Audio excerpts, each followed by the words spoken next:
Junior শুনুন না, আমি না আজকে আপনার সাথে থেকে যাই, বুঝলেন? আমি লাইব্রেরিয়ান স্যারকে বলে না আজকে দিনটা আমি ছুটি নিয়ে নিজের কাজের দিকটা না সম্মান দিতে শেখো। আমার কাজের দিকটা আমি ঠিক সামনে নেব। না, আজকে আপনাকে ছেড়ে দিতে আমার একদমই মন চাইছে না। নাকি আপনার শরীরটা খারাপ? আমি বললাম আপনাকে দুদিন ছুটি নিতে, আপনি আমার কথাটা। আমার কি হাত পা চলা বন্ধ হয়ে গেছে যে আমি বাড়িতে বসে থাকবো? আমি তো বলছি আমি আমার কাজের দিকটা সামনে নেব। তুমি যাবে লাইব্রেরিতে। মিস্টার মিত্র, এক মিনিট। বলুন। আপনার জন্যই অপেক্ষা করছিলাম। রঘুরা কেসের জন্য এভিডেন্স জোগাড় করতে গিয়ে যে আপনার উপর প্রাণঘাতী হামলাটা হয়েছিল, আমি সেই ব্যাপারে একটা আমি এই বিষয়ে কিছু কমেন্ট করতে চাই না ম্যাম। কোর্টে প্রসিডিং চলছে, কেস রিওপেন হচ্ছে, that's all I can say at the moment. কিন্তু ধ্রুব, তুমি হয়তো আমাকে চিনতে পারোনি, আমি তোমাকে অনেক দিন আগে থেকেই চিনি। প্লিজ এই ফেভারটা করো। এই এক্সক্লুসিভ ইন্টারভিউটা করতে পারলে আমি অনেকটা অ্যাডভান্টেজ পাবো। তোমাকে চিনি, তাই আমি এই রিকোয়েস্টটা করছি। আপনি আমায় চেনেন কিভাবে? আমি শ্বেতা, শর্মিলার বান্ধবী।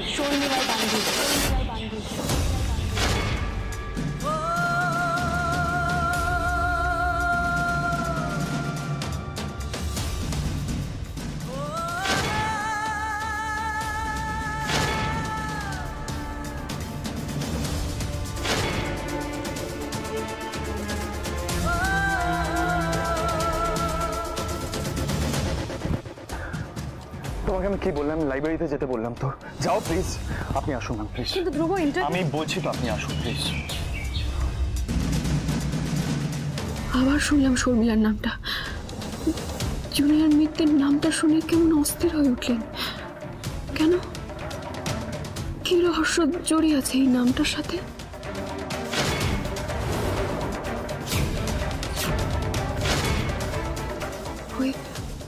ওই জার্নালে মেয়েটার নাম যেন কি ছিল? এক্ষুনি লাইব্রেরিতে দেখতে হবে।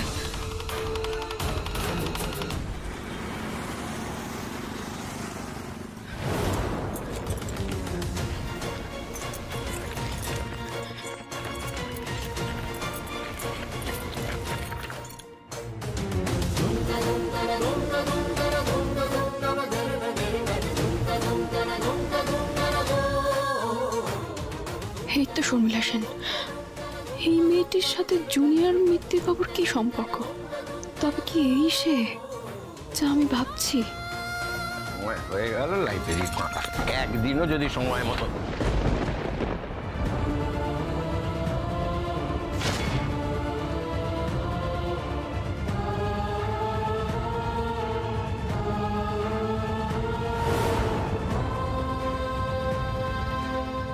ধ্রুব মিত্র, শর্মিলা সেন, ওদের আর্টিকেলটাই পড়ছো তো?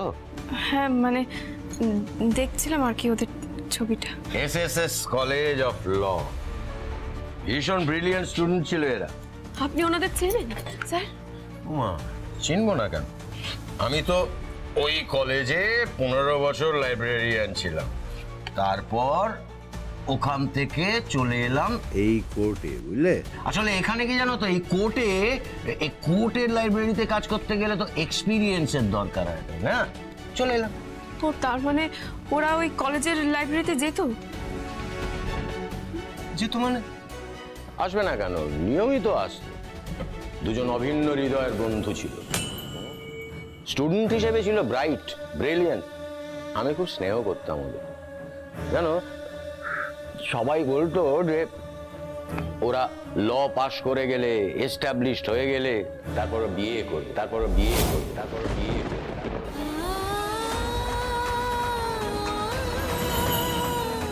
বিয়ে? ওদের বিয়ে হয়েছিল স্যার? না বোধহয়। দেখো, ধ্রুব মিত্র তো এই কোর্টেই প্র্যাকটিস করে, লাইব্রেরিতেও আসে মাঝে মধ্যে, না? কখনো তো শর্মিলা সম্পর্কে কিছু বলতে শুনিনি। কলেজ জীবনে এরকম অনেক প্রেম হয়, ভেঙেও যায়। তবে ওদের জুটিটা ছিল একদম অন্যরকম। যাকে বাদ দাও, তুমি 10 মিনিট লেট। তাড়াতাড়ি কাজ করো, যাও।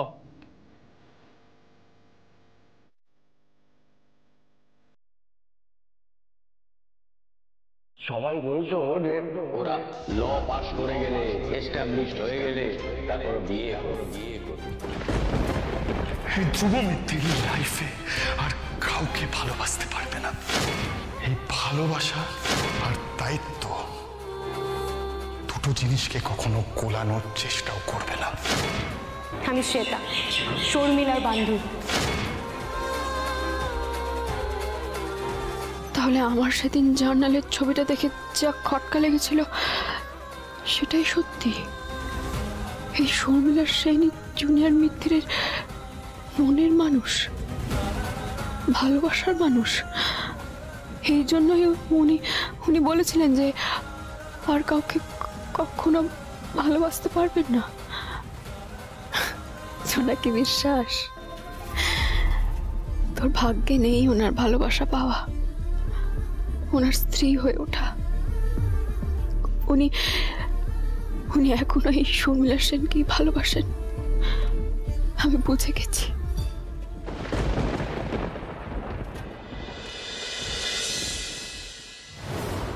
আপনার খাবারটা এনেছি।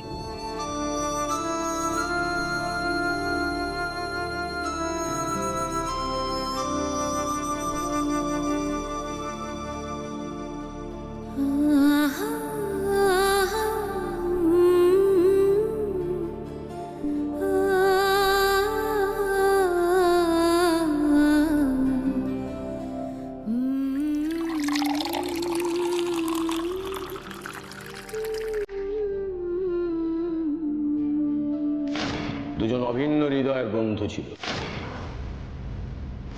ওরা ল পাশ করে গেলে, এস্টাবলিশড হয়ে গেলে তারপর বিয়ে করবে। পুরো ভাইটাল পয়েন্টস রেডি করেছি। No whatever is gonna say in court, সেই হিসাবে একবার এসে চেক করো তো। এখানে এসে বসো। আরে কি হচ্ছে, কি ওভারফ্লো করছে তো জলটা, দেখছো না কেন? হে বাবা, কতটা জল পড়ে গেল। আমি আমি আমি এক্ষুনি মুছে দিচ্ছি, দাঁড়ান। এই দাদা দাদা, এই ফড়িং এর মতন করবে না একদম, বুঝলে? তোর মনটা এই জগতে নেই, কোন জগতে আছে? না, আমি একটা কথা ভাবছিলাম, সেটা আপনাকে জিজ্ঞেস করব। জোনাকি বিশ্বাস একটা প্রশ্ন করবে, সেটার জন্য পারমিশন চাইছে কথা বলার জন্য। স্ট্রেঞ্জ। শরীর ঠিক আছে তোমার? না, আমি একটা সিরিয়াস প্রশ্ন করতাম, আপনি কিছু মনে করবেন না তো? সিরিয়াস প্রশ্ন? আচ্ছা না, ঠিক আছে, মাইন্ড করবো না, বলো। আপনি বিয়ে করেননি কেন? বিয়ে করিনি মানে? তুমি কে? আমি সেটা জিজ্ঞেস করছি না। আমি বলছি, আপনি আমার আগে কাউকে বিয়ে করেননি কেন? আপনি আমার আগে কাউকে বিয়ে করেননি কেন?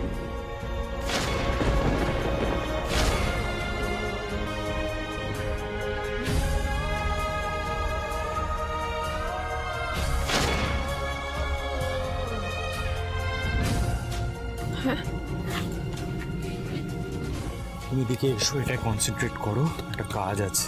Please let's concentrate on this. বসো। আপনি আমার প্রশ্নের উত্তরটা তো দিলেন না। সবকিছু নিয়ে এত প্রশ্ন আমার ভাল লাগে না, সবকিছু নিয়ে এত কৌতূহল ভালো না। প্লিজ স্টপ ইরিটেটিং মি, এটা কনসেন্ট্রেট করো, বারবার বলছি তোমাকে। কেন?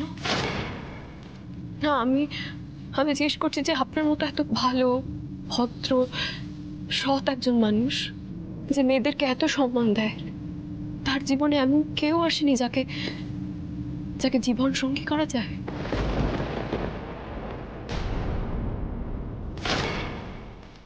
আপনার কাউকে ভালো লাগে? জোনাকি, জাস্ট কিপ কোয়াইট, ওকে? তুমি আমাকে কি বলেছো? তুমি ল নিয়ে পড়াশোনা করতে চাও, নিজের পায়ে দাঁড়াতে চাও। এই তার নমুনা। আমি আমাকে অ্যাসিস্ট করার একটা অপরচুনিটি দিয়েছি কিনা? কি করছো? Are you making use of it? সারাক্ষণ এরকম পিএনপিসি মার্কা অ্যাটিটিউড। আমি আমার পাস্ট লাইফে কি করেছি না করেছি, কেন বিয়ে করিনি, তার কৈফিয়ত আমি তোমাকে কেন দেব? ওয়াই? দেখো জোনাকি, এই কেসটায় যদি তুমি আমাকে প্রপারলি অ্যাসিস্ট করতে চাও, ইউ আর মোস্ট ওয়েলকাম। যদি আরো 4টে জিনিস নিয়ে মাথা ঘামাতে চাও, দেন প্লিজ লিভ। তুমি যা করছো সেটাতে কনসেন্ট্রেট করো, আমি আমার কাজটা করছি। প্লিজ, ওকে?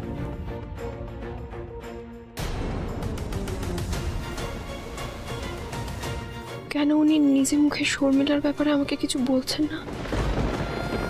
এত রেগেই বা গেলেন কেন? শর্মিলার ব্যাপারে লোকাবারই বা এমন কি আছে? কোথায় থাকে এখন এই শর্মিলা? কার থেকে জানবো? কার থেকে?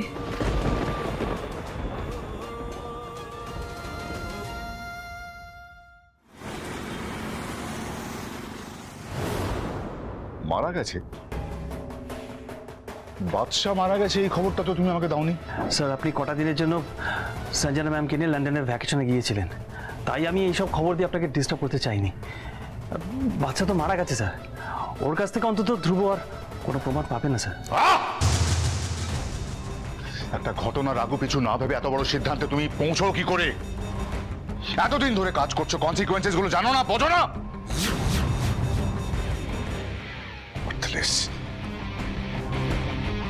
আর বাদশাহীবাজ সাধুর বেশে নীলমাধবপুরে মন্দিরে কি করতে গেছিল? সাপেই বা কামড়ালো কি করে ওকে? তাহলে কি বাদশা ধ্রুব জোনাকিকে টার্গেট করে কিছু করতে গিয়েছিল? স্যার আর একটা কথা স্যার, ধ্রুব মিত্রকে বাচ্চা গুলি করেছিল, যদিও ধ্রুব মিত্র সার্ভাইভ করেছে। আর জোনাকি নীলমাধবপুরের ঠাকুরের থানে শিবরাত্রি পুজো করছিল, সেখানে বাচ্চাকে সাপে কেটেছে।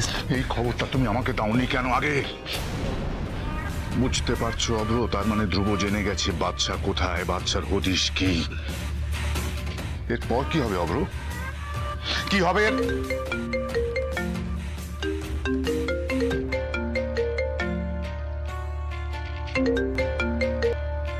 Hello, what?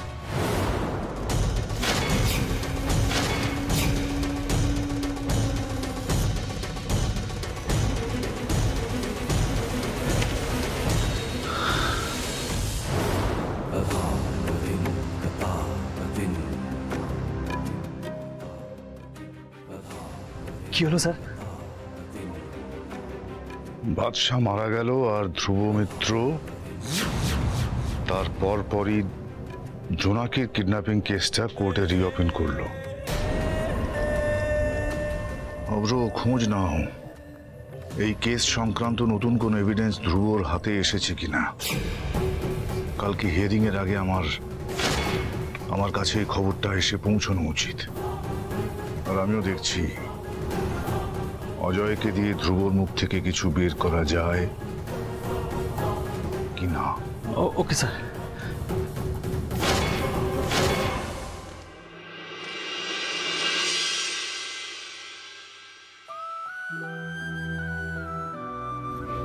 আমি করে দিচ্ছি।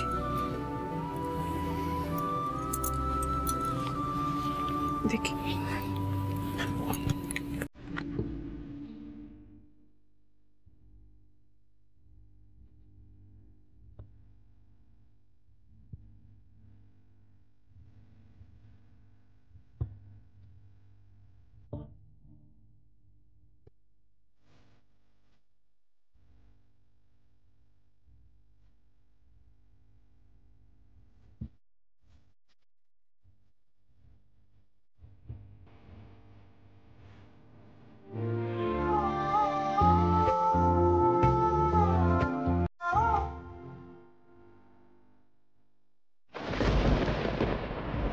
Thank you. বলছিলাম আমার কোর্টে পৌঁছতে একটু দেরি হবে। আসলে লাইব্রেরিয়ান স্যার বলেছে যে ওই পুরনো যে কাগজপত্রগুলো আছে সেগুলো একটু ঝেড়ে পুছে রাখতে, তাই সেটা করে আমি কোর্টে পৌঁছে যাব।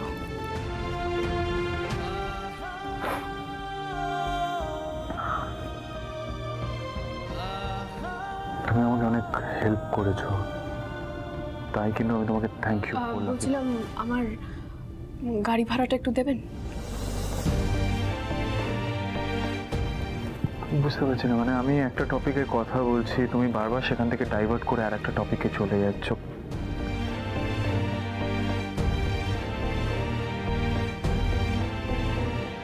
কি হয়েছে বলো তো তোমার? খুব বিয়ার বিহেভ করছো কেন?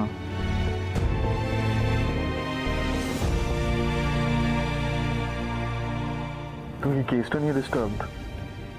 না, যদি সেটা হয় তাহলে এতটা ডিস্টার্ব হয়েও না, কারণ আমি যা এভিডেন্স এবারে কালেক্ট করেছি, আমি রঘুরাকে কোনোভাবেই কোর্টে ছেড়ে দেবো না, ও পার পাবে না। বলছিলাম আমার না দেরি হয়ে যাবে পৌঁছতে। এই ওষুধটা খেয়ে আপনি নিচে আসুন, আমি যাচ্ছি।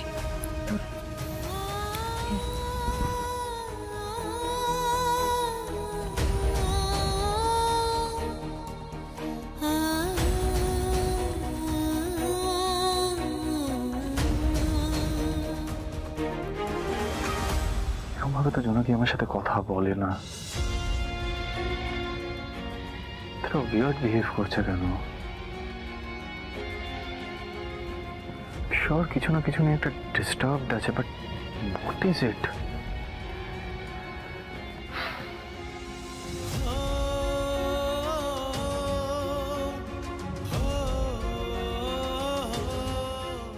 ধ্রুব, শরীর কেমন আছে তোমার?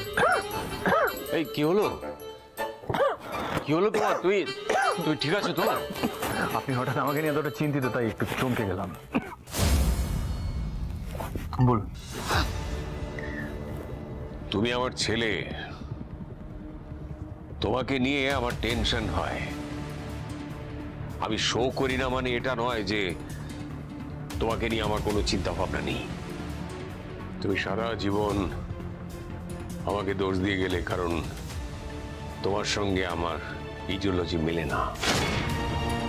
এখন এই শরীর নিয়ে কোর্টে বেরোচ্ছ, সেখানে আমার রঘু রায়ের এগেইনস্টে আমি কেসটা রিওপেন করছি, আর এইবারে আমি কোর্টে খুব স্ট্রং এভিডেন্স নিয়ে নামছি।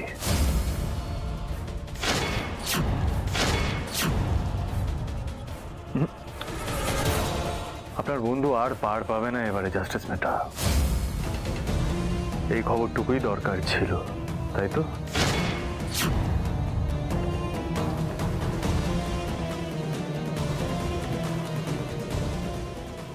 জানিয়ে দিন আপনার বন্ধুকে।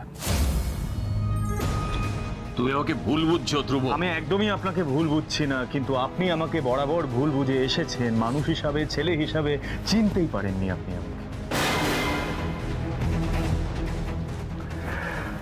জাস্টিস মেটা, জাস্টিস মেটা, জাস্টিস মেটা। একজন স্বামী হিসাবে, বাবা হিসাবে, ছেলে হিসাবে আপনি একজন ফেলিয়ার, আপনি একজন ফেলিয়ার, আপনি একজন ফেলিয়ার। এবং মানুষ হিসাবে আপনি টোটাল ফেলিয়ার। ফেক কনসার্ন দেখিয়ে আমার থেকে কথা বার করতে এসেছে, কোনো লাভ হবে না।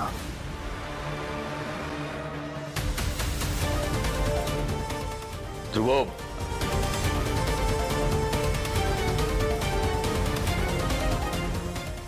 পরিস্থিতি সবসময় আমাদের হাতে থাকে না ধ্রুব। কি করে বোঝাবো সেটা তোমায়? তোমার উপর এত বড় হামলা হলো, এরপর রঘু নতুন এভিডেন্স জানার জন্য চাপ দিচ্ছে আমায়। কোর্টে আবার আজ কি কাণ্ড হবে কে জানে। একেই দেরি হয়ে গেল, তারপর ফোনটা। জজ সাহেব, আপনি এখানে? এই সব ব্যাপারে আমি তোমাকে কৈফিয়ত দেবো? আমি কোন ঘরে যাব না যাব? হ্যাঁ, সমস্ত ব্যাপারে একটু বেশি মাথা গলিয়ে ফেলছো না? আমার বাবা, ছেলে সবাইকে হাত করে বসে আছো, সারাক্ষণ উস্কাচ্ছ, আর এমন ব্রেইন ওয়াশ করেছো যে আমার ছেলেটা সারাক্ষণ তোমার শেখানো বুলি বলছে। আরে ওকে বলে দিও রঘুকে এত সহজে মাত করা যায় না। এত বড় একটা বিপদ থেকে উঠলো, আবার নাকি কি সব ওই প্রমাণ জোগাড় করেছে রঘুর এগেইনস্টে।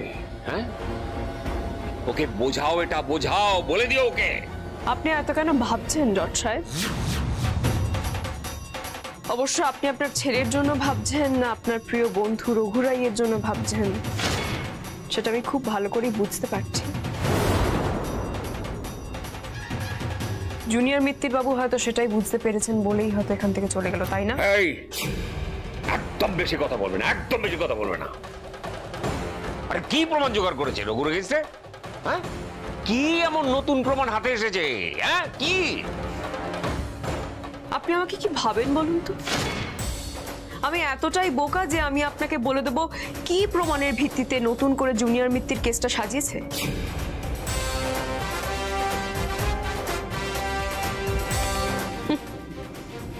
আপনি ছেলের কাছ থেকে সুবিধা করতে পারেননি বলে আমার থেকে কথা বের করতে চাইছেন জজ সাহেব? এই মেয়ে, মুখ সামলে কথা বলো। অসভ্য মেয়ে একটা, বড়দের সম্মান করতে জানে না, মুখে মুখে কথা বলছো কোন সাহসে? আমি একটা কথা মানি জানেন, শুধু বয়সে বড় হলেই সম্মান পাওয়া যায় না, সম্মান আদায় করতে হয়। ছোটরা যদি বড়দের ভুল আর অন্যায় করতে দেখে তাহলে সম্মানটা কি করে দেবে বলুন তো?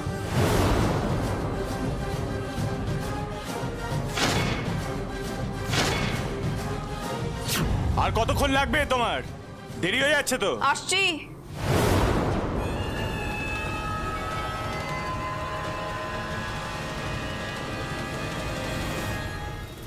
এই মেয়েটা এত কথা বলছে কি করে? কোথা থেকে এত সাহস পাচ্ছে? না না, আর একে হালকাভাবে নিলে চলবে না, এবারে কিছু একটা ব্যবস্থা করতেই হবে।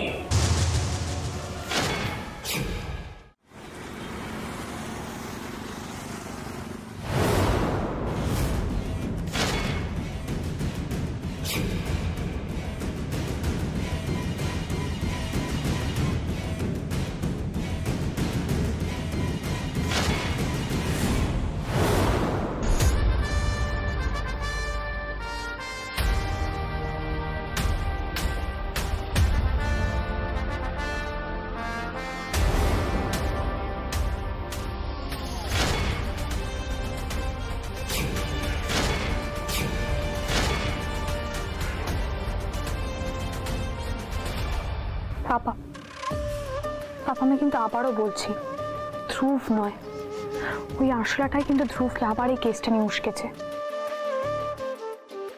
কিন্তু ইউ ডোন্ট ওয়ারি পাপা, আগের বারের মতন এইবারও ওরাই কেসটা হারবে।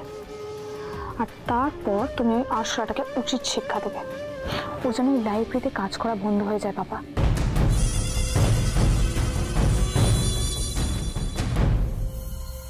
কি এমন এভিডেন্স হাতে পেয়েছে ধ্রুব মিত্তির? অজয় তো জানতে পারেনি বলল।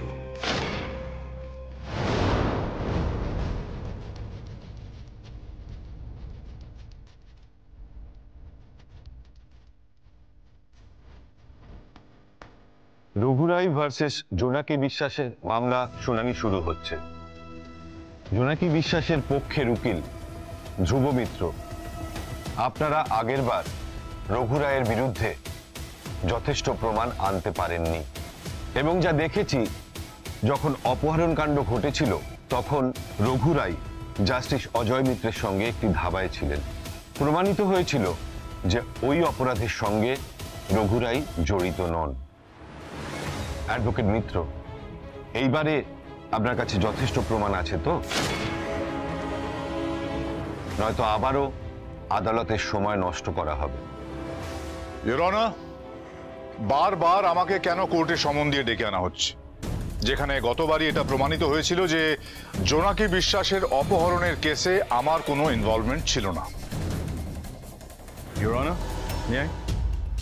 অনুমতি দেওয়া হলো। আমরা এই কেসের এমন কিছু জোরালো প্রমাণ পেয়েছি ইওর অনার, যার ভিত্তিতে আমি এই কেসটা রিওপেন করিয়েছি।